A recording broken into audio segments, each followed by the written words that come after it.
अगर आप 20 साल के हैं तो शायद आप में ऐसी सुबह कभी नहीं देखी होगी। ये 1970 था। काम पर जाना ऐसा दिखता था। फैक्ट्री के गेट, पंच घड़ियां, दुनिया चलाने वाली मशीनों को चलाने के लिए हजारों हाथ दिख रहे थे। अब इसे देखो, वही घंटा, वही सोच, उठो, तैयार हो जाओ, काम पर जाओ। बस मशीनें चली गईं। 50 साल और भीड़ पूरी तरह बदल गई। तो आज उन सभी बैच के पीछे चुपचाप बैठा सवाल ये है, क्या एआई इस भीड़ के साथ वही करने वाला है जो कंप्यूटर ने उस भीड़ के साथ किया था? क्या एआई आपकी नौकरी छीनने वाला है? ये सवाल अभी हर किसी के मन में है। कमेंट सेक्शन में फुसफुसाया जा रहा है।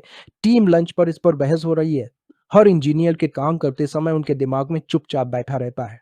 लेकिन हम पहले भी एक से ज्यादा बार इसी चौराहे पर खड़े हुए हैं और इतिहास में हमें कुछ असली जवाब भी है, अगर हम देखने को तैयार हों। तो चलिए पीछे चलते हैं। जब कंप्यूटर पहली बार ऑफिस और फैक्ट्रियों में आए तो लोगों ने क्लर्क और मैनुअल काम के बारे में यही सवाल पूछा था, और डर असली था। 1950 में मैथमेटिशियन नॉर्बर्ट वीनर ने ऑटोमेशन को गुलामों की मेहनत के बराबर आर्थिक कहा था, और ग्रेट डिप्रेशन से भी बदतर बेरोजगारी की चेतावनी भी थी। यह डर इतना गंभीर था कि 1964 में प्रेसिडेंट लिंडन जॉनसन ने इसकी स्टडी करने के लिए एक नेशनल कमीशन बनाया। 1966 तक उस कमीशन ने यह नतीजा निकाला कि टेक्नोलॉजी असल में बेरोजगारी का मुख्य कारण नहीं थी, और फिर भी रुकावट भी असली थी। अमेरिकी मैन्युफैक्चरिंग में रोजगार 1979 के आसपास लगभग 20 मिलियन वर्कर्स के साथ सबसे ज्यादा था। 2019 तक यह संख्या घटकर 13 मिलियन से कम हो गई थी, लगभग 35% की गिरावट। जबकि पूरी इकोनॉमी बढ़ती रही। ऑटोमेशन, रोबोटिक्स और आउटसोर्सिंग ने फैक्ट्री के फ्लोर को ठीक वैसे ही खोखला कर दिया जैसा लोग करते थे। टाइपराइटर और टाइपिंग पूल कभी अमेरिकी वर्कफोर्स का एक बड़ा हिस्सा थे। जैसे जैसे वर्ड प्रोसेसर और कंप्यूटर ऑफिस में फैले, वह पूरा प्रोफेशन चुपचाप गायब हो गया। उनमें से कुछ वर्कर्स ने खुद को ढाल लिया। उन्हें computer operator, administrative staff, data entry के तौर पर फिर से ट्रेन किया गया। दूसरे बस फिर से ट्रेन नहीं हो सके और वे फंसे रह गए। लेकिन जूम आउट करें तो गहरा जवाब सामने आता है। कंप्यूटराइजेशन ने कुल मिलाकर काम को खत्म नहीं किया, इसमें उसे बदल दिया। टाइपिंग पूल गायब हो गया और उसमें हर पूरी अपने पैरों पर खड़ा नहीं हुआ, लेकिन कैटेगरी लेवल पर कुछ बड़ा खुल गया। इन नई मशीनों को चलाने, उन्हें मैनेज करने, सॉफ्टवेयर लिखने के लिए लोगों की जरूरत थी जो उन्हें बताए कि क्या करना है। ज्यादातर एक नई पीढ़ी जो उन नौकरियों के लिए ट्रेंड थी जो पहले मौजूद नहीं थी। समय के साथ वह डिमांड कम नहीं हुई, ये तेजी से बढ़ी।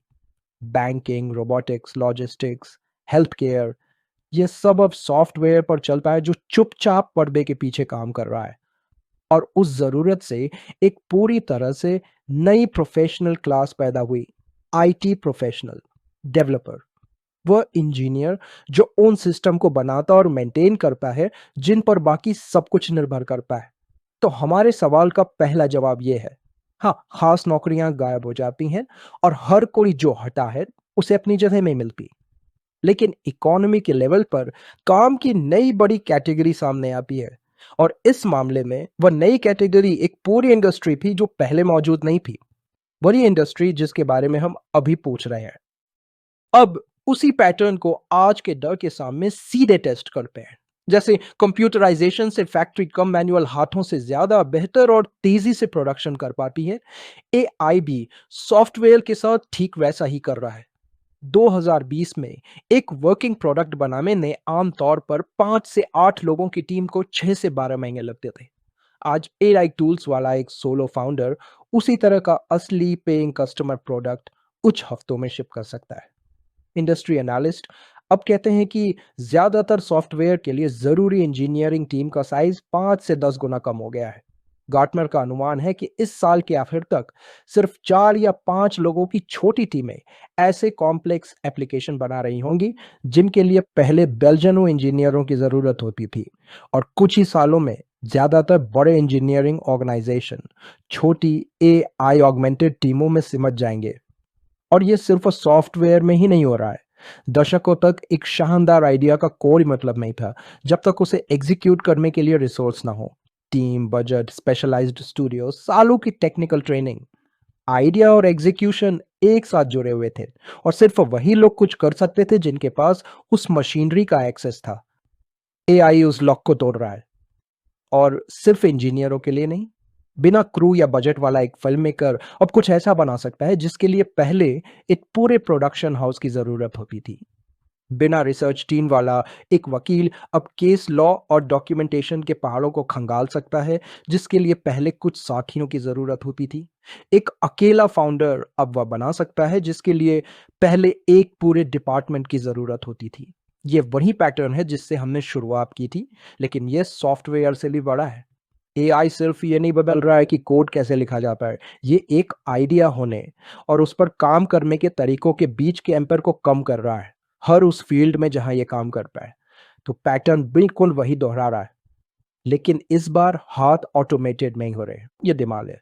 वही कॉग्निटिव और क्रिएटिव काम जिसने पिछली बार सबको लगा दिया था वह हट गया, और ये हमारे सवाल को और तीखेपन के साथ फिर से खोल पाए। अगर दिमाग ही अब ऑटोमेटेड हो रहा है, तो इंसानों के लिए असल में करने के लिए क्या बचा है? इसका जवाब देने के लिए कुछ बातें जानना जरूरी है। एक्सपर्ट्स पहले भी यहाँ आ चुके हैं, और वे इस बारे में एक से ज्यादा बार गलत साबित हो चुके हैं। 1983 में नोबेल पुरस्कार विजेता वासिली लियोन्टिफ, प्रोडक्शन में इंसानियत की भूमिका कम होने वाली है, जैसे पहले घोड़े कम हुए, फिर ट्रैक्टरों ने उन्हें खत्म कर दिया। 1983 में इकोनॉमिस्ट रॉबर्ट सोलो ने मजाक में कहा था कि आप कंप्यूटर युग को हर जगह देख सकते हैं, सिवाय प्रोडक्टिविटी के आंकड़ों के। यहां तक कि एक्सपर्ट्स भी इस बात को लेकर कंफ्यूज थे कि क्या इसका फायदा हो रहा है। सालों बाद इकोनॉमिस्ट डेविड ऑन्टोर के डेटा ने तबाही के उलट दिखाया। जिन कामों में कंप्यूटर का इस्तेमाल होता था वे असल में तेजी से बढ़े बीने में ही। वही घबराहट, 3 पीढ़ियां, वही आखिर में डेटा पीछे धकेल रहा है। तो इतिहास का हमारे सवाल का जवाब अब तक ये है, नहीं, एआई सिर्फ नौकरियां पूरी तरह खत्म नहीं कर देगा, लेकिन ये इंसानी मेहनत को उसी दर्दनाक जगह पर भेजने के लिए मजबूर करेगा जो पहले हुआ था। इससे असली सवाल उठता है, कहाँ रिलोकेट किया जाए? जवाब है ऑर्केस्ट्रेशन एट गार्ड रेल्स। जैसे फैक्ट्रियों को अभी भी किसी ऐसे व्यक्ति की जरूरत होती है जो यह तय करे कि क्या बनाना है और लाइन पर डिफेक्ट्स को पकड़ सके, वैसे ही सॉफ्टवेयर को अभी भी किसी ऐसे व्यक्ति की जरूरत होती है जो एआई को डायरेक्ट करे और वेरीफाई करे कि उसका आउटपुट थोड़ा टूटा हुआ, अनसेफ या इम्प्रैक्टिकल तो नहीं है। गार्टनर में पहले ही अनुमान लगाया है कि इस साल के आखिर तक 75% डेवलपर्स खुद कोड लिखने के बजाय एआई को ऑर्केस्ट्रेट करने में ज्यादा समय बिताएंगे। तो हमारे शुरुआती सवाल का सीधा जवाब यह है, एआई काम नहीं करेगा। यह टास्क टाइपिंग बॉयलर प्लेट को खत्म कर देगा और इंसान को डायरेक्शन और वेरिफिकेशन में और ऊपर ले जाएगा।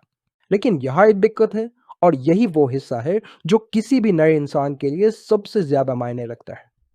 आप वो नहीं बना सकते जो आप में खुद बनाना कभी नहीं सीखा। ये एक ऐसे पायलट की तरह है जिसने हमेशा सिर्फ ऑटो पायलट का इस्तेमाल किया है, ठीक है, जब तक कुछ टूट ना जाए। और हम पहले से ही डेटा में ये फर्क देख रहे हैं। 22 से 25 साल की उम्र के डेवलपर की नौकरी 2022 के आखिर से लगभग 20% कम हो गई है, जबकि 30 साल से ज्यादा उम्र के अनुभवी इंजीनियरों की नौकरी, जो ज्यादा एआई वाले रोल में है, उसी समय में असल में 6 से 12% बढ़ी है। पुराने इंजीनियर भी इससे जूझ रहे हैं। टेक इंजीनियर थॉर्स्टन बॉल ने माना कि 15 साल तक हाथ से कोड टाइप करने का एहसास पसंद करने के बाद अब उन्हें सच में यकीन नहीं है कि उन्हें अब भी यह पसंद है या नहीं। और स्टैक ओवरफ्लो पर एक साफ लाइन घूम रही है, आप कोड स्केल को वाइड नहीं कर सकते। डोरा की रिसर्च भी इसे सपोर्ट करती है। उन्होंने पाया कि एआई बस एक एम्पलीफायर है, ये पहले से मौजूद किसी भी डिसिप्लिन या डिसफंक्शन को बढ़ाता है, ये उसकी जरूरत को पूरा नहीं करता। इसे ऐसे करें और ये ऐसा दिखेगा। इसे एक ऐसी टीम को दें जिसके पास क्लीन कोड रिव्यू, असली टेस्टिंग डिसिप्लिन, क्लियर प्रायोरिटी हो और कुछ क्लिक करता है। रिव्यू बिना ज्यादा डीले हुए तेजी से आगे बढ़ते हैं। टेस्ट वही पकड़ते हैं जो उन्हें पकड़ना चाहिए। टीम ज्यादा शिप करती है, और यह अभी भी एक साफ है, एआई ने वो डिसिप्लिन नहीं बनाया, उसे बस वह पहले से ही मिला और उसने वॉल्यूम बढ़ा दिया। वही टूल एक ऐसी टीम को दें जिसके पास गड़बड़ रिव्यू हो, कोई असली टेस्ट ना हो, प्रायोरिटी हर हफ्ते बदलती हो और कुछ भी साफ नहीं होता, ये बस बड़ा तेज होता जाता है और शॉर्टकट अब दोगुनी स्पीड से शिप किए जाते हैं एक ऐसे रिव्यू प्रोसेस के जरिए जो पहले से ही खराब था। टूल क्वालिटी को जज नहीं करता, ये जो भी क्वालिटी या उसकी कमी पहले से मौजूद थी उसे कई गुना कर देता है। बस एआई जोड़े एक स्ट्रगल कर रही टीम के लिए कोई फिक्स नहीं है। ये उस चीज पर गैसोलीन डालने के ज्यादा करीब है जो पहले से ही जल रही है, अच्छी या बुरी। और ये वह हिस्सा है जिसकी लोगों ने उम्मीद नहीं की थी। सभी को उम्मीद थी कि एआई उन्हें मुश्किल बोरिंग डिसिप्लिन से बचने देगा, क्योंकि एआई इसे बस संभाल लेगा। डेटा इसके उलट कहता है, एआई से सबसे ज्यादा फायदा उठाने वाली टीमें वे हैं जिनके पास पहले से ही यह डिसिप्लिन था। यह टूल बेसिक चीजों की जगह नहीं लेता, ये उन्हें इनाम देता है। तो क्या एआई सॉफ्टवेयर और आईटी जॉब्स को खत्म कर देगा? सीधा जवाब है, यह बिजी वर्क को खत्म कर देगा, जजमेंट को नहीं। एक इंजीनियर के तौर पर अपनी काबिलियत को टाइप किए गए कोड की लाइनों या सिंटैक्स में बिताए घंटों से मापना बंद करें। डोमेन एक्सपर्टीज, सिस्टम थिंकिंग और एनालिस्ट की यह समझने की आदत बनाना शुरू करें कि असल में क्या जरूरी है, क्योंकि यही समझ टाइपिंग में ही आपको एआई को डायरेक्ट और गार्डरेल करने देती है, न कि वो आपको रिप्लेस कर दे। हम पहले भी यहां आ चुके हैं और इतिहास के पास इसका जवाब है, अगर हम इसे सुनने को तैयार हैं।